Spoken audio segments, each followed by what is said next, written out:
Okay, so yeah, that would be right here. Did we get this one already? From the fifth of B?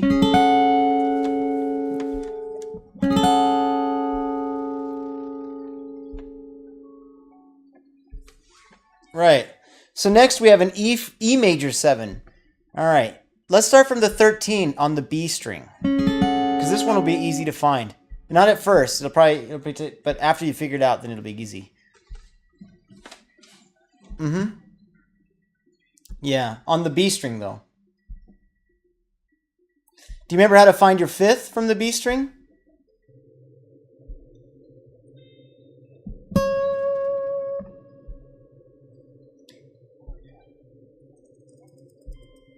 No, from an E. Because we're doing an E major 7 chord and we're looking for the 13. Here's what I'm trying to point out. Take a look up here. Just like when we had to find the fifth of an E flat, and we did it like this by looking at it as though it were a triad.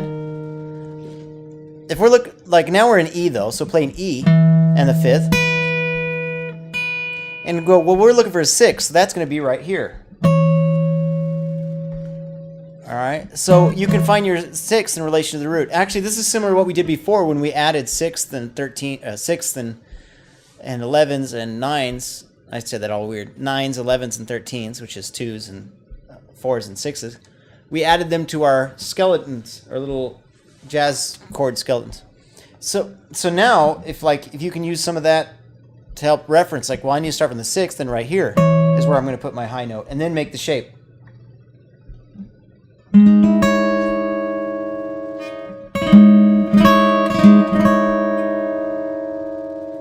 All right. Next, we have a G7.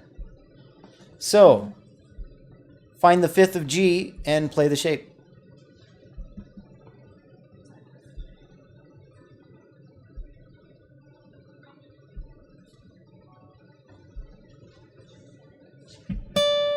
Nice.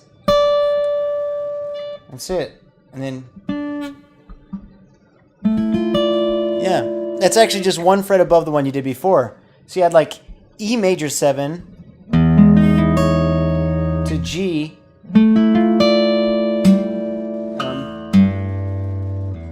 7. It's really cool. E major.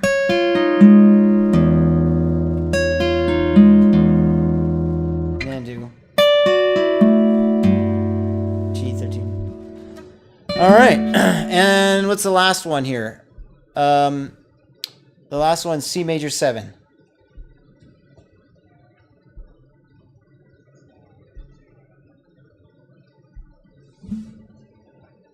That's right.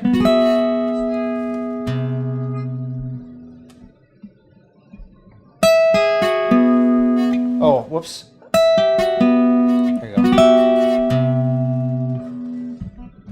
That's it. All right, now here's a little trick that I've kind of found in using these two shapes, right? This is the third of C, right? The one we just did. The sixth of C is the same fret on the string higher. All right. So that means that for major 7 chords, when you can do this shape from the third, you could also do this same right on the same frets beneath it, except moving the index finger, obviously. And either one of those would have been good for a C major. That's pretty fancy. Yeah. So this would be from the 6th, or sorry, from the 3rd. This would be from the 6th. All in one shape, basically, except moving the index finger for the... Yeah. So just to give it a little example, like if we did that E major 7, if we did it from the 3rd here, it'd be this shape. And then you could do this as from the 6th.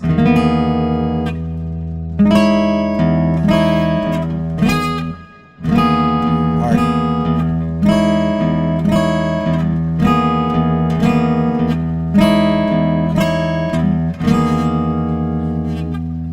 I'm moving from the 3rd to the 6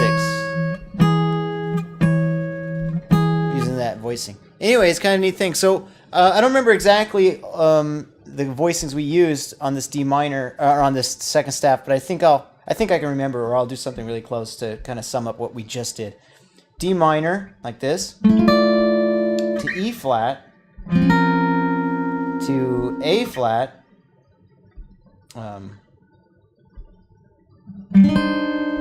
to B, to E from the 13, to G, 7, and then C, or.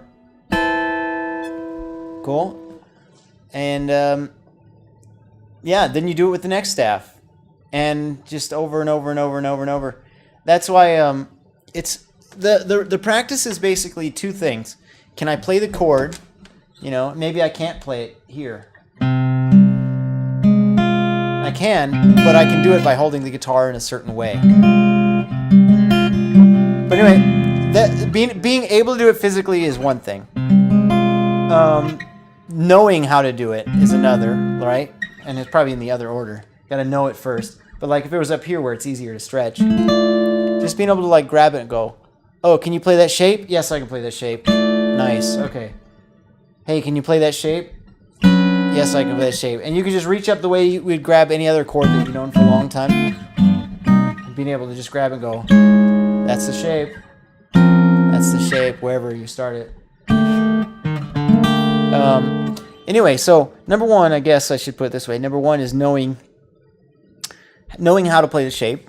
Two is being able to play the shape, right? Which usually has to do with, just the time it takes to find it and find it as far as just wherever you put it with your hands and make the correct shape and put your fingers and skip the frets as necessary or don't skip them or whatever, so you don't end up with something that sounds different, you know. So step one, knowing how to make the chord. Step two, being able to make the chord, which kind of has a subcategory of like, how well can I make it or how quickly can I make it correct and that kind of thing, you know, when you switch. Anyway, but then there's the third part, which is the serious part. That other stuff, you may need a reminder when you sit down at the beginning of each practice, but you won't really practice how does the shape go, because you'll how did it go, and you'll check, and then you'll know probably for the rest of the half hour, and then maybe the next day you go, is that how it went? That's what it's like, right? Let me check. This is something you'll do at the very beginning, and you won't have to check forever because you'll know it from practicing with it. The thing that's going to take most of your time practicing is knowing where to put that shape that you can play. You know how to play it. You can play it. Now, where do I play it? That's going to take up most of the time.